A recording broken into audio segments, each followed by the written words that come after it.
মেঘালয় থানাতে আছি।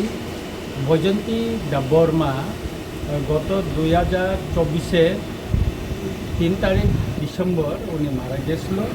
এই কেসের ব্যাপারে আমরা এখানে থানাতে সুনির্দিষ্ট অভিযোগ করেছিলাম। তারপরে কেসটা দীর্ঘদিন এটা কিছু হচ্ছে না। আজকে বৈজন্তী দেববর্মার বাড়িতে আমরা গেছি এবং আজকে থানাতে আছি। কেসের স্ট্যাটাসটা কী আছে তাটা জানার জন্য আমরা বড়বাবুর সঙ্গে আমরা এখানে ওসির সঙ্গে আমরা কথা বলেছি।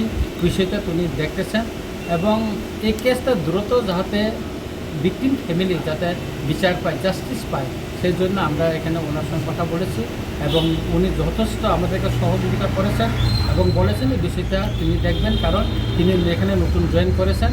এই বিষয়টা তিনি কালকের ভিতরে উনি এই বিষয়টা খুঁটিনাটি সপ্তাহ দেখে উনি আমাদেরকে জানাবেন। আর সোমবারের দিন আমরা আগের যে উকিল ছিল ওনাকে আমরা চেঞ্জ করতেছি এবং চেঞ্জ করে আমরা নতুন আগরতলা থেকে একজন উকিল দিতেছি কেসটা লড়াইয়ের জন্য। তাই আমরা মনে করি যে ভিকটিম ফ্যামিলিটা জাস্টিস পায়, সেটাই আমরা চাই। এর জন্য আজকে আমরা বড়বাবুর সঙ্গে আলোচনা করছি। বড়বাবু আমাদেরকে খুব সহযোগিতা করছেন, উনি বিষয়টা খুব গুরুত্বের সঙ্গে উনি দেখছেন, সেজন্য আমরা খুবই আনন্দিত। তা আমরা পুলিশের সহযোগিতা পাওয়ার জন্য আমরা খুবই আনন্দিত। স্যার কেন চেঞ্জ করবেন? হ্যাঁ, উকিলটা কেন চেঞ্জ করবেন? উকিলটা হচ্ছে কি উনি এই কেসটা ঠিকভাবে লড়াই করছে না। যিনি ভিকটিম ফ্যামিলি ওনারকে নিয়ে উনি ঝামেলা করতেছে, সময় মতো উনি কিছু কেসটা নিয়ে করতেছে না, শুধু উনি টাকা চাচ্ছে।